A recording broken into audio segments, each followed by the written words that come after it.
What up, y'all? It's your boy R to the A to the S. Yes, Rod's here with See What Costs Blog. Today I want to talk about how to debate with pro-choice Christians. Now, I know some of you are like, how can you be a Christian and pro-choice?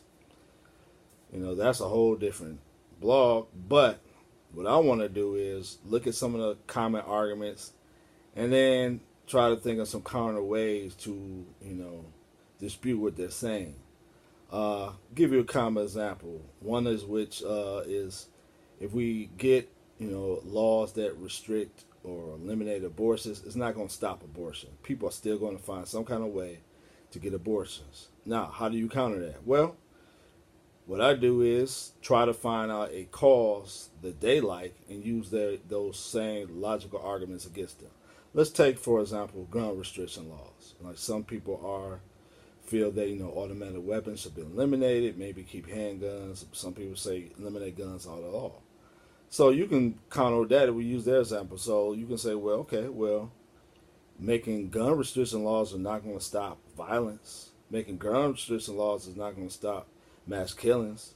If that person really wants to do it, they're going to find a way on the black market to get that gun to shoot, or they might even go a more destructive way. They might even try to find some type of way to do some type of bombing. You can go on the internet and find some ways to make a bomb and make sure that there's a whole bunch of people killed. So why try to restrict it? Because you're not going to eliminate it.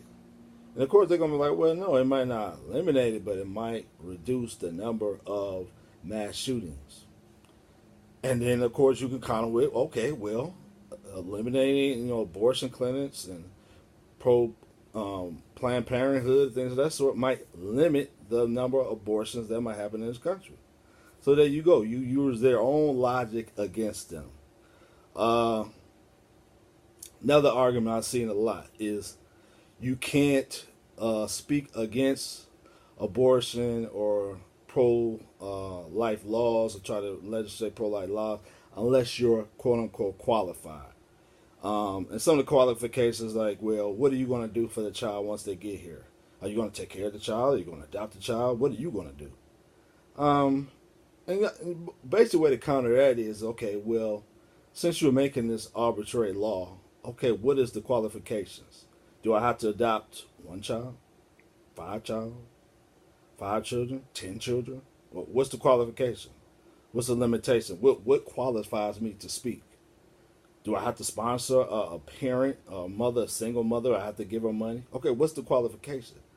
And of course, the answer is there is none. This is just some arbitrary thing that they're using as a smokescreen to, try to get you to not promote pro-life laws and issues. And a lot of them, they don't have a response. Okay, what is this arbitrary law? How do you determine that? Well, who defines what makes you qualified? Another arbitrary thing is this notion of, well, we must not just, we have to promote pro-life issues from not just from the womb, but from when the child is born to death in order to be a true quote-unquote qualified pro-life person. So again, with this type of mentality, I counter with this. I say, okay, well, you have definitely, okay, you have infant mortality rates, you have all of these things. But that doesn't negate that there is an issue with these abortion clinics where you have basically, I just use it like the example of a mass murderer who's going around killing kids in the womb. Even if we promote, measures of prenatal care, that still is not going to solve the problem that you have this mass murderer who is killing babies in the womb.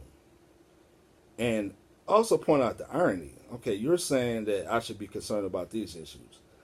You have a child that may or may not live with after birth because of poor health care. Okay, and I'm not against that. But with abortion, we have 100% certainty that this child is not going to live. And so I should just ignore or not promote, these pro-life issues unless I'm promoting, healthcare or prenatal care, things of that sort. Does that mean I should not? No. But my thing is this: I always counter with, okay, so let's say I do promote that. Are you going to become pro-life now, Christian? Are you going to be against abortion laws if I'm pushing for legislation or pushing for measures to make health of the baby more safer? And a lot of them are going to say no. They're still going to be pro-choice. They're still going to promote that. That's not going to stop them from being pro-choice. So again, these qualifications are a smoke screen. You have to call this out. Along with that, with these qualification things, you have to show them, like I said, you use their own arguments against them. You can use, and for example, let's say you have somebody who's pro-choice, and then they bring up, well, what about, prenatal care? What about these things? You can point them out, well, this is no different than what people who, when I point out that a police shooting has occurred of an innocent person has died, just like you have an innocent person dying with abortion, you have an innocent person who died, let's say like Tamir Rice. For those who are not familiar, you can Google it. I mean, it was a young man playing with a toy gun. Police pulled up, shot him, killed him. Nothing really happened to that police, right? I'm not going to allow you to say, well, what about black on black crime? Because we're going to focus on the issue that this little boy, this teenage boy who's going around playing with a gun, was killed innocently. I'm not going to let you just talk about, well, what about black on black crime? What about black people killing each other? Why are you just focusing in on this one case? There's more crimes of black on black crime than police shooting black people. Some of y'all will have a fit if a person said that to you. Well, it's the same thing with abortion. You can't just bring up these other issues when we have this clear issue with innocent children are dying, versus, okay, let's say like prenatal care, where, it's a chance that a child might die. And I'm not saying that we should not improve the healthcare system or, in urban areas that black people are not suffering in these ways. But don't allow people to distract you. That's what they're trying to do, to get your focus off the issue.